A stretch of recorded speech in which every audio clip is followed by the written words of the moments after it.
Okay, it is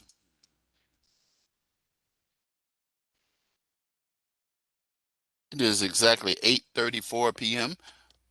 Central Standard Time. Welcome to week number 5. Week 5 lecture for Introduction to Corrections. And you should be aware of the fact that when we do week 5 lecture, that's the final lecture. The course ends next week. It exactly ends on a week from yesterday. And so I will be talking about the assignments for week 6 as well at the end here. And I do say to most of you that I think you probably, those of you who have struggles and issues, probably would have benefited from attending the lectures, at least one of the lectures.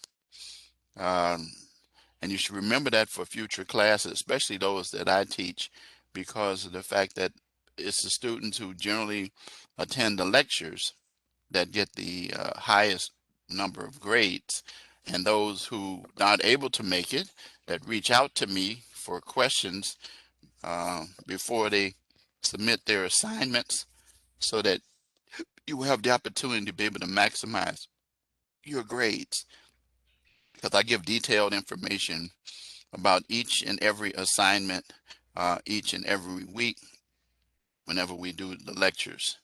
So I'm going to go ahead and get started this final lecture. I'm going to share my screen.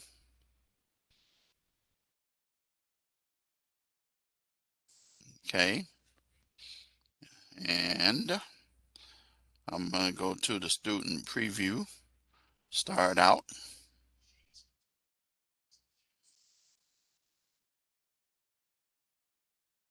Okay, and this of course are all the emails that I've sent out to you showing the PowerPoints as well as the lectures. The top one is the very last email that I sent out to you with the PowerPoints for this week.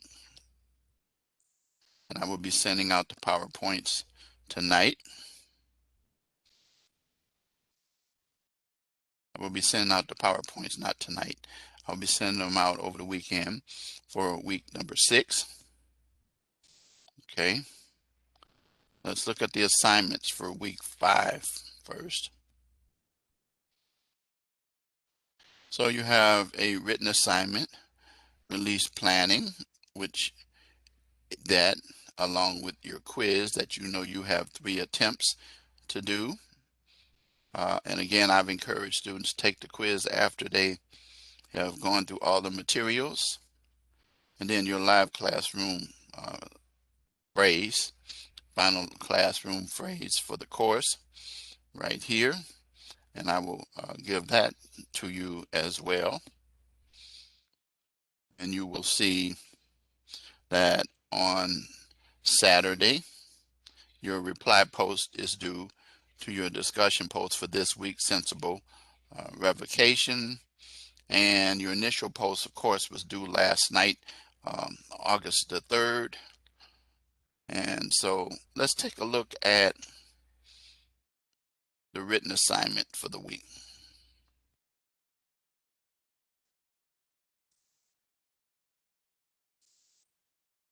So for this one, you're going to have your scenario here given.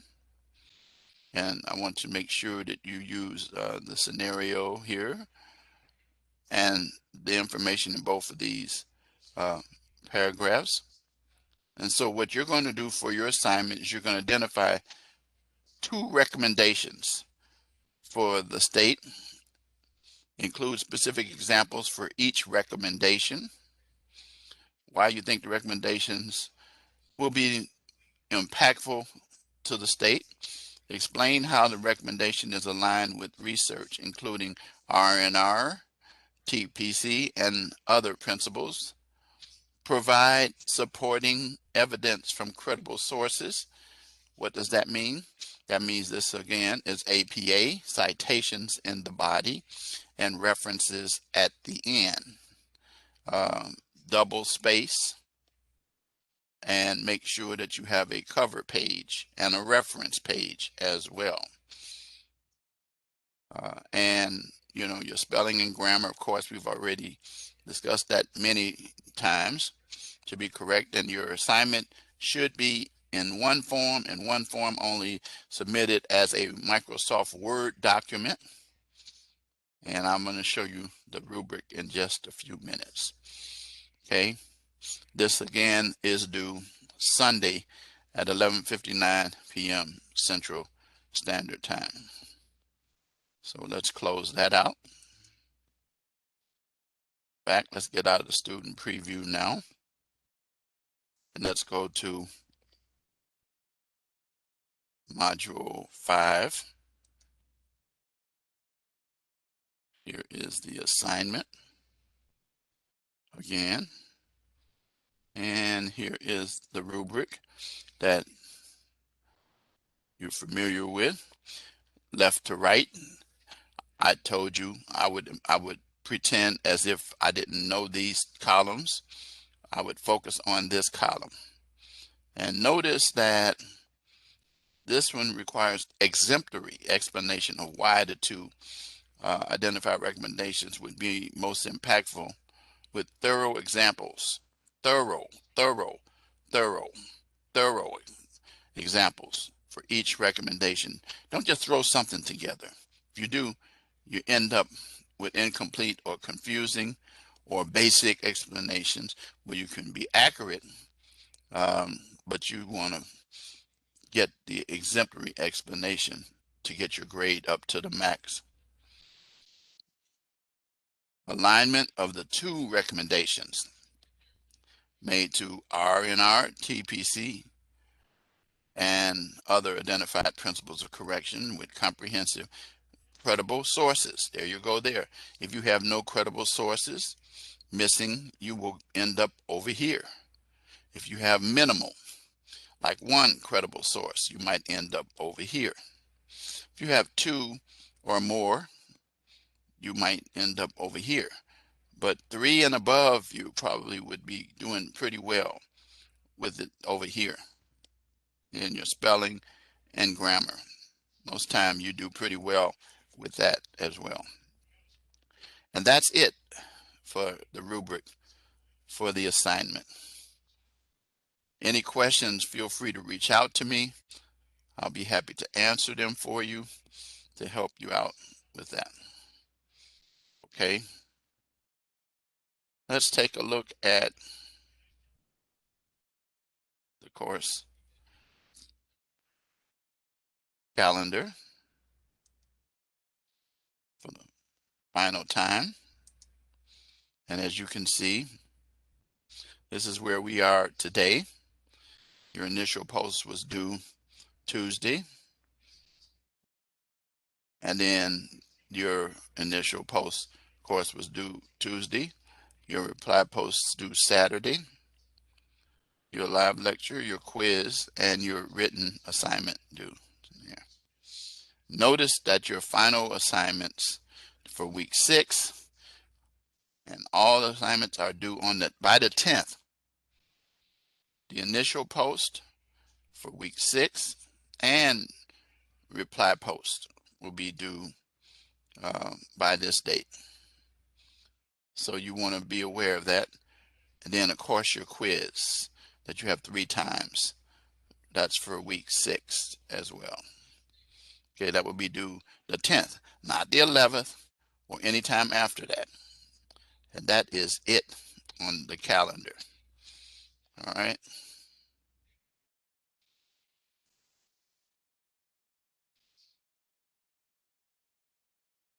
Let's take a look at the announcement for week 5. Okay.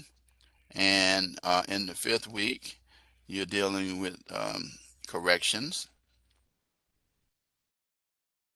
field of corrections. Your reading assignment was chapter 7, sections, pages 189 to 193. Then chapter 13, 15, and 16.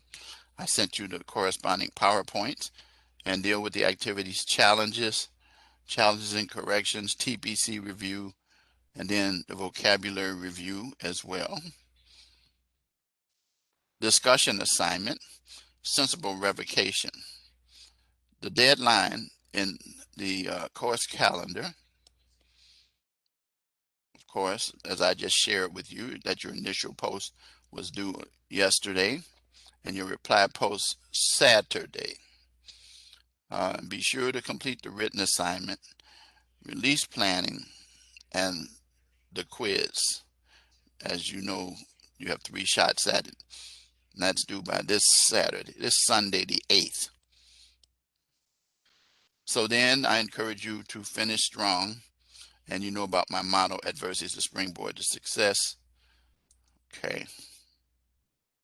So that's the announcement. I got to go back and pull up your announcement for week 6, but I'll tell you about it. And then you can go back and look at it once it posts. It will post after this session is over. Again, if you have questions, you know how to call me. If not, you've forgotten, go to the syllabus and you will find that you can text me, call me, or email me. At this point, I think that you need to use the first 2 for any questions or concerns. And that here's the phone number right here, which leads right here, and I will get it and respond back to it. Reminder that research is required. Your final written assignment for this one. Week 6, there is no written assignment. You'll just have the quiz and discussion posting. You'll see that in a minute. Okay.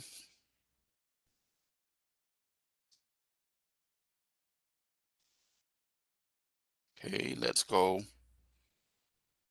Let's talk about these topics here. Okay, basically these 2 challenges and introduction to corrections. So what are the challenges that you have as a person working in corrections, which deals with jail, prison, the prison release process, and then of course, you know, probation, parole, the areas. And so it is important for you to realize that the most important thing that you can do is work with your clients. Who are your clients? Offenders. These are people who have been found guilty or pled guilty to criminal offenses. And depending on whether you're working as a parole officer or you're working in the jail or prison, should I say, jail and prison, individuals are behind bars in those 2 scenarios. And as I always say, it is cheaper to educate than to incarcerate, because it is very expensive to incarcerate an individual. You have to provide room, board, and all of that for them. And it takes the support of many individuals, from caseworkers, social workers, psychologists, psychiatrists, medical doctors, um, what we call, they're not correction officers, that's what they're called now. And so to help individuals to try to end that madness of recidivism, repeating crimes only to get out and then return back again. And so it takes a lot of money, and if those situations aren't dealt with, the issues that oftentimes relate to mental health, alcohol, and drug abuse, those are the big 3 right there. If those aren't treated, then you can certainly realize that individuals will be back. They will return. And so our goal in corrections is to work with public safety, provide safety to the public, and deal with achieving offender or client success. And so what we utilize are programs that are in the facility, such as vocational programs, additional education, or some education. You provide treatment for the sicknesses that the individuals have relating to drug use and abuse, or alcohol. And then it is so important to provide individuals with some attitude to change their direction from, remember, the 12 o'clock down to 6 o'clock on that clock to achieve more success. You can get to 6, you're going to be able to move forward and head towards success. If you're going to be anywhere between 12 and 6, then you're still going to be caught in between, and you'll have minimal success. So you understand that discussion that I've covered in the earlier lectures. And so you have to realize that you have individuals who are not the most sophisticated people in the world. They may think that they are, how should I say, very smart, but it's an oxymoron to use the term smart criminal. That doesn't make sense, because the definition of a criminal is individual who has been caught committing crime. And when you do crime, you're going to have to do the time as well. And the key thing that we want to do is, while that time is being served, is to utilize that to turn that individual around. So therefore, my favorite form is operating with the big R. And that's not for Richard, that's for rehabilitation. Rehabilitation, rehabbing, restructuring, redirecting, recreating, and making sure that we give every opportunity for that student, and that I said student, but that fits within it, for that offender client to never be seen in that light, to create success stories. It is so interesting that we find ourselves highlighting individuals who are successful. It would be so nice when it just becomes that's the reasonable expectation of what happens with individuals.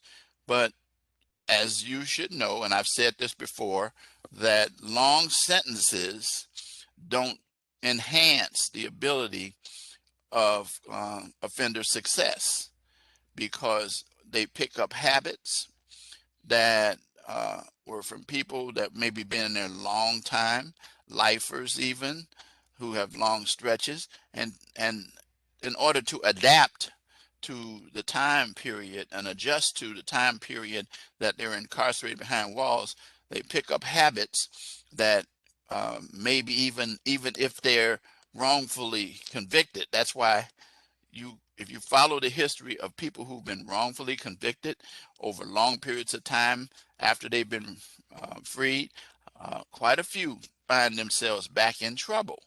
That's because they have adapted that as a way of life to survive, and that spills over to them being when they're released. Even those who get big money settlements, you find that they do crazy things like throw huge parties where there's a lot of drugs and alcohol there, and you find them right back where they started. So the key thing that we don't want to do is to keep people behind bars for long periods of time. Okay, so as it says here, the correction has two primary goals: public safety and client success. And you have to have programs provided to, as I say, to deal with that what I call recidivism. They say revolving door effect. That's recidivism. And individuals who um, suffer technical violations, that is, violations if they're on probation or parole, where they have conditions given to them and they don't satisfy those conditions, then they can find themselves having their probation or parole or mandatory release revoked and end up behind bars, which is, again, counterproductive. And so we want to use what we call sensible revocation. That is, as it says, to determine what behaviors threaten public safety and require return to prison and delays successful reintegration into the community.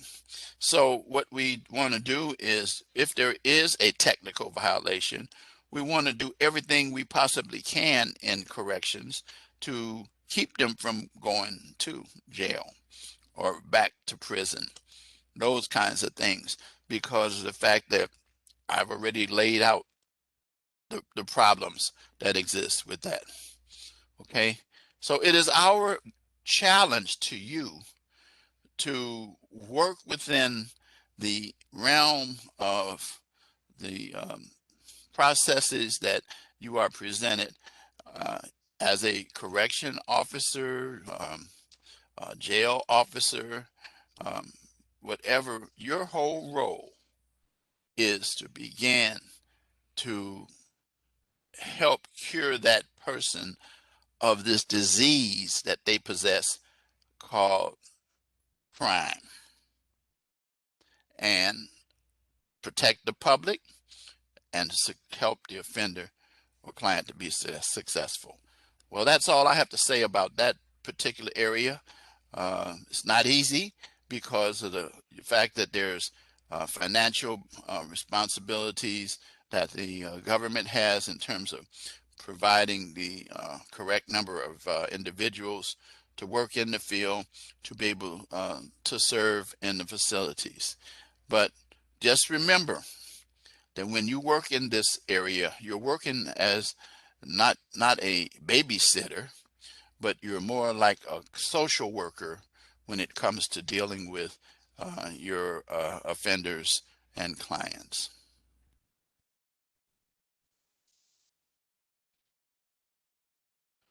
Okay, so now talking about corrections itself, these are some little bits of information that you can go through, and if you go through this um, to check out the information, okay,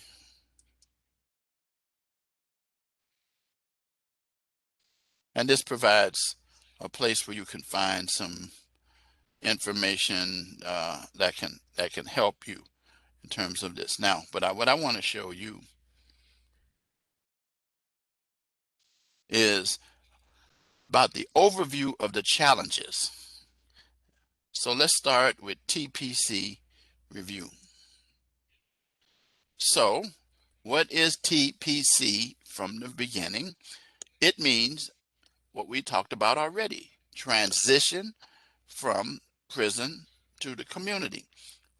Basically, working in the form of reintegration, providing training to help individuals reduce recidivism, as I said, and victimization, enhance the public safety at that same time, and improve the lives of the community victims and offenders. So the whole goal of TPC is basically transition from prison to community, uh, operating through reintegration, putting those people back in the community to be a positive and not a negative force, to be a positive contributor. Excuse me a second.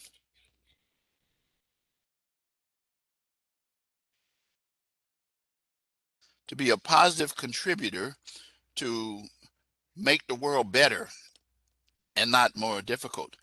Lord knows that the older I get, and I'm 71 now, that I certainly would prefer that individuals are not going to be recidivists or repeat offenders, uh, increasing victimization, uh, that is, robbing, stealing, hurting, killing um, seniors like myself or any others, children, and a whole 9 yards. Okay, so we operate from what I talked about earlier through TPC, which is the model designed to reduce recidivism and victimization. You find out more of that by reading your chapter and looking at the PowerPoints. So the components of transition from the TPC model is we operate under assessment, utilize seamless case plan, effective interventions, and work with stakeholders and complication barriers. Let's go to assessment first. Uh, the risk principle. So the RNR and so model determines who to target. The higher risk equals more intervention, more service. That makes sense. So intense treatment. The need principle determines what to target. What specifically is the issue? Is it drugs? Is it alcohol? Is it mental illness? Focus on the big four risk areas. The risk areas, such as a history of antisocial behavior, antisocial personality patterns, antisocial attitudes, values, and beliefs, antisocial associates, kind of people that you hang with. And those can, if you hang around bad people, your risk is probably going to be higher. And you want to try to find yourself. That's why when individuals are released into the community, it is important that they make good choices in terms of who they associate with, because if you associate with individuals who are like you, then you're probably going to run into problems. That is, individuals who think that they're smarter and that they think they learned something from being incarcerated, not to move them towards a better life, but to make them feel like they have obtained a higher level of smartness, that the next time they commit a crime, they won't get caught. Famous last words of many people that I represented and those of us who were lawyers. Seamless case plan moves where the offender or client from prison to the community. Offender drives case planning based on the big four that we just talked about a few minutes ago, attending to their thinking and skill deficits, and ever changing. The point of the matter is that each individual has a different level that must be utilized. And so evidence-based research has proved to be effective in reducing criminal behavior. Skills based, giving individuals skills, the ability to be able to work in fields. Individuals are taught how to be barbers or how to be um,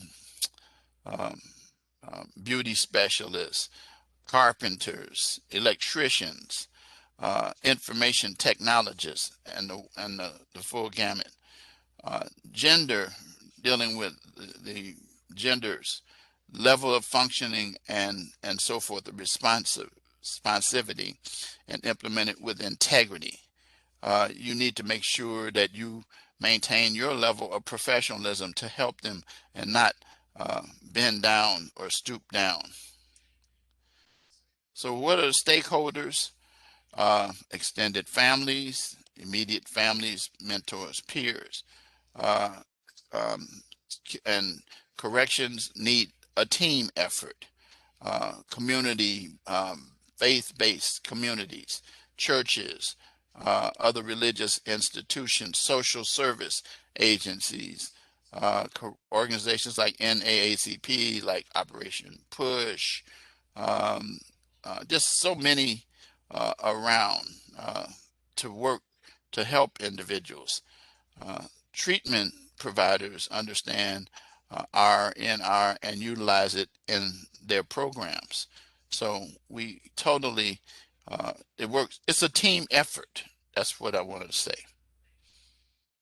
And then finally, what are the barriers? Lack of understanding of treatment or intervention, um, recognizing that it's not easy, but it's necessary. Um, how do you implement it? Philosophical change for prison employees, approaching it from the social service aspects of it. Um, Protection officers, notice protection officers, case managers, probation officers, parole officers, changes in staff training and expectations. That's why more and more individuals who work in corrections are required to have more education. At one time, you could be a corrections officer right out of high school, but now more and more organizations requires a minimum associate's degrees. And the more education you have, the better service you generally are able to operate and take on the responsibilities more towards the social worker, caseworker, rather than the babysitter position. Funding, I already talked about that. The fact that there are issues in communities or in states, counties, cities to be able to fund correction facilities, to be able to offer good salaries and attract quality individuals. Forming relationship with community partners, I've already talked about that. Lack of community program or service upon release, particularly in rural areas. In other words, you don't just throw them out there, you give them something to continue to be a safety net to them, to be able to, as they continue to grow. Remember, you don't flick a switch and change. It's very progressive. It takes time and effort and work. You know what it's like, guys, comparing it to growing an apple tree. You start out with a little seed, then you have to nurture that seed, do everything you need to, and then you have to be patient while that seed grows up. Little sprout takes time to grow, and then eventually it turns into a tree. But then if you're going to get apples, you got to be patient for the next phase to come. But remember one thing, it's still progressively going from that seed to a higher level, moving forward, continuing. And that's what we want to do with individuals, moving them, as again, from 12 to 6 o'clock. And once they're at 6, don't just leave them there. Continue to give them ideas and programs to enhance their ability to be able to stay there or grow, or grow. Okay. And that's the end of that. Okay. So now the last part is for you. It's a knowledge check to help you prepare for looking at the materials that you went through with what we talked about in a lecture, as well as the assignments themselves. So you go through and you do each of these and take a look at these. A management principle holding that a supervisor can effectively oversee only a limited number of subordinates. And so what is that? A management principle. Is that span of control, or is that, let's see. Yep, it's a span of control. And if you've read the chapter, you know what that's all about.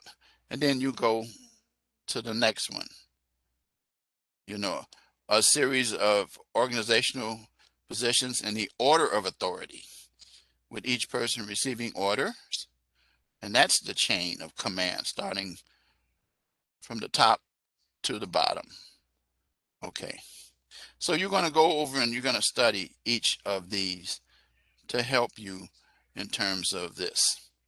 All right, so now what I want to do before I go to 6 is to give you a key phrase, and let's stop sharing for right now.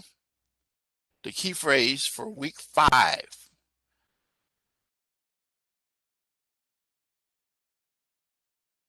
sensible revocation. Give me that and you'll have your points, your final points for the live lecture. And I hope that the information that I've given you have helped you with week 5. I've given you a lot of common sense stuff along with the material that you read, the PowerPoints. Completing the assignments, doing research will enhance your ability to be able to do so. So now let's briefly go over week 6. Share this screen. Okay. So the future of corrections. Future of corrections.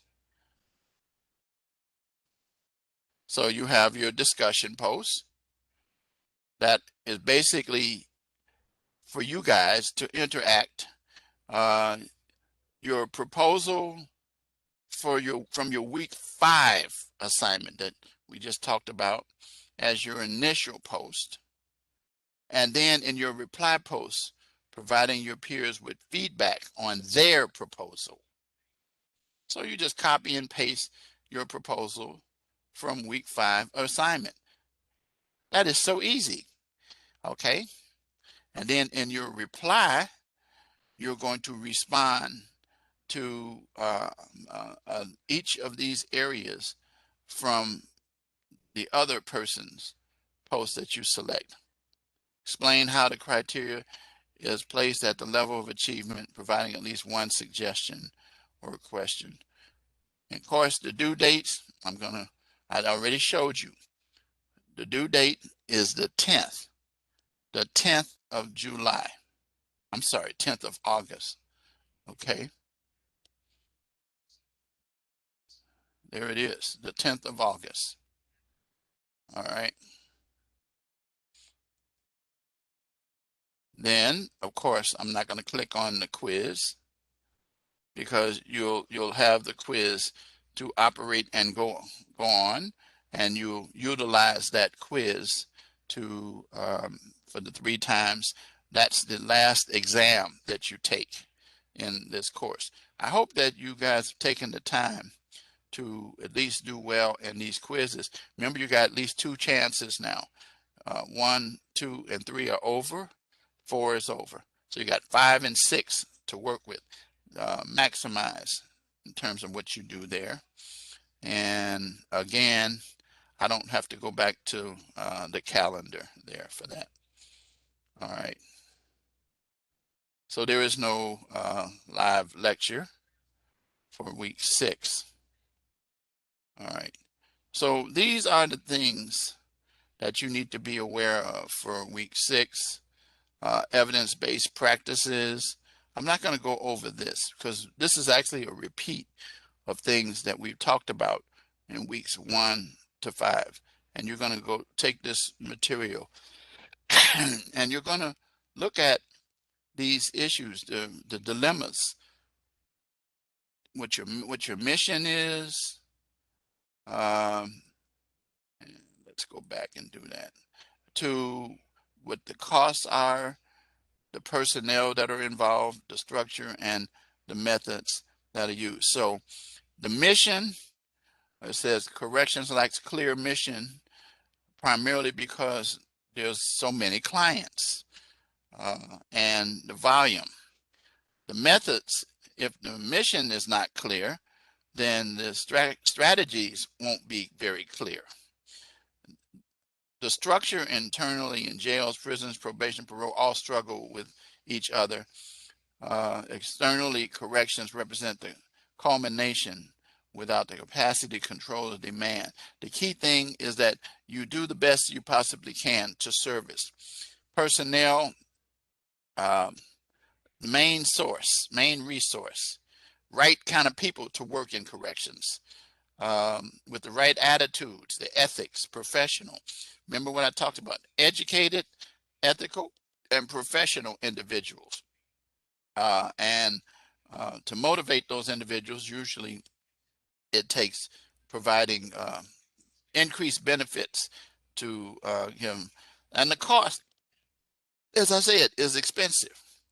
From building prisons to for correction people, the cost from retirement, the fringe benefits, and everything that goes with operating in the position.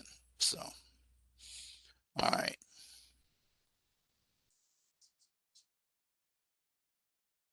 All right. So then corrections today, we already kind of talked about that. How there is an issue dealing with concepts of race and ethnicity. You run across and work with many minorities when you're in a correctional position. Remember, we talked about the fact that you deal with people from all backgrounds, all beliefs, and you want to be able to service each of these individuals in a way that relates to them and helps them. So you notice it says discrimination occurs when there is a differential treatment of an individual without reference to the behavior or qualifications. You don't want people to go out and commit more crimes. You want to take their minds off of that. Okay. So that's what corrections looks like this today. Some of your people that you're interacting with, not like these kids, but from the various backgrounds, you notice they're from all over the world, and you're dealing with the ethnicity and race of different individuals as well.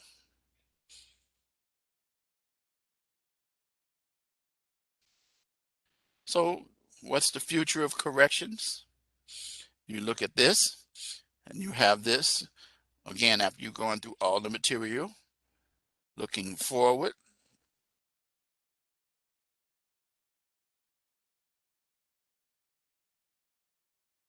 it says that we don't know how they'll play out. They identified the three challenges for future corrections are involved. I do know one thing, that we need individuals who are committed. The four current trends, evidence-based practices, that is what works, use what works, uh, deal with the studies, improve the effectiveness of the correction work for the benefit of your clients that you're serving. Utilizing the technology, electronic monitoring, and all kinds of things that can help dealing with the ability to be able to use technology to identify individuals. So technology plays a big role. Look at this. From its peak year in 1991 to 2015, violent crime rate fell by 50%. Well, even though these drops are good, the key thing is that we still must continue to recognize that we're behind in terms of solving the problems because of the changing times, the way that the laws are operating, dealing with repeat offenders, lifers, dealing with sex crimes and drunk driving. In 2014, it says the murder rate suddenly increased, which is a a problem. And so trying to combat that issue. Finally, let's look at the professionalism. Notice that criminal justice is a highly respected field of study now because we need good criminal justice professionals. There are organizations that I talked about. If you're going to be a probation officer, the American Association and Parole Association, APPA, and the Corrections Association are sources where you can get information to develop into a good probation, parole, or correction officer. A larger number, as I said this earlier, have advanced degrees in their areas of specialty, and others have certificates ranging from dealing with substance abuse or mental health. So we have the more professional individual now. Employee advocates advocate policy and argue for action through these groups and unions and organizations. The key thing is to provide better service to the community through serving the clients or the inmates. Okay. And then the challenges, the three challenges to reinvigorate a new leadership. And that's what the key thing, the skills and abilities to be able to help individuals, redirecting individuals, um, considering the economic, political, and social pressures that these individuals bring and that you're faced with dealing with. And then corrections is tasked with attracting the best in the field, those who have diverse backgrounds outside of corrections to help individuals in the various needs that they have. Many studies, it says, in corrections involves recognizing that EBP, and we know less about how to get those programs into practice and implement, but we need to learn more about it. Some argue for national crime fighting strategies, including early prevention measures, local prevention, community programs. Well, I already said dealing with education, vocation, providing individuals have their needs be met. If they have a drug problem, treat that. Mental health problem, treat that. Reclaim the moral and ethical high road. It says corrections today are far more punitive than ever before.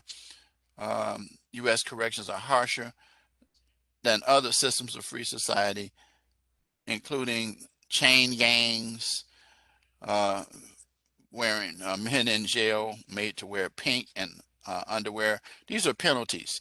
Yards and signs saying that the owner has been convicted of a crime, evicting people from their homes because of drug convictions, refusal of college loans for those convicted of drug crimes, a big area. Life sentence for stealing minor things like candy or pizza or a loaf of bread. Health care is extremely bad and needs to be improved, particularly as it says for the mentally ill. And many programs emphasize tough and close surveillance instead of providing support and promoting positive change. What I have been talking about all this course.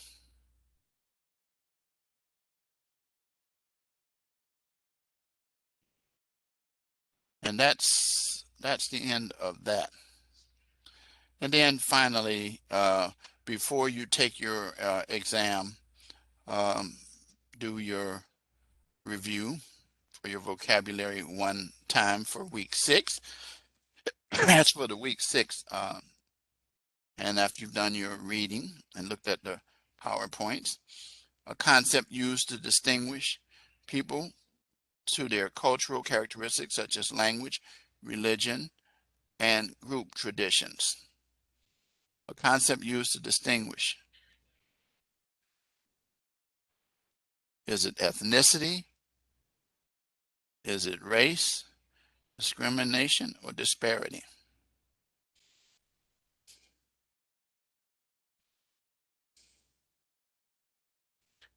Ethnicity is the answer. So you notice when you get it wrong, it will tell you what the correct one is. And then you go to the next one. Traditionally, a biological concept used to distinguish groups of people by their color. Well, we already know that one. Yeah. So you could go through and study each of those and be able to help. And then at the end, please complete the end of term survey. I hope that you have learned a lot in this class to help you. I have attempted to reach and teach each of you in a way that will ensure your success in this course and hopefully in future courses. I hope I'll see many of you in other classes that I'll be teaching next term. I will be teaching Introduction to Criminal Law, and I think it's Drugs and Crime as well. And then I'll be teaching something else. I'm not really sure what that third thing will be because it's kind of up in the air.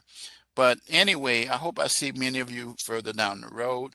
Remember, uh, I'm still available to help you even after the course is over with future um, ideas or things you want to do. Um, I usually have students who have taken this course and other courses after to use me as a reference, and I go back and I'll see how you did with your assignments and those kinds of things.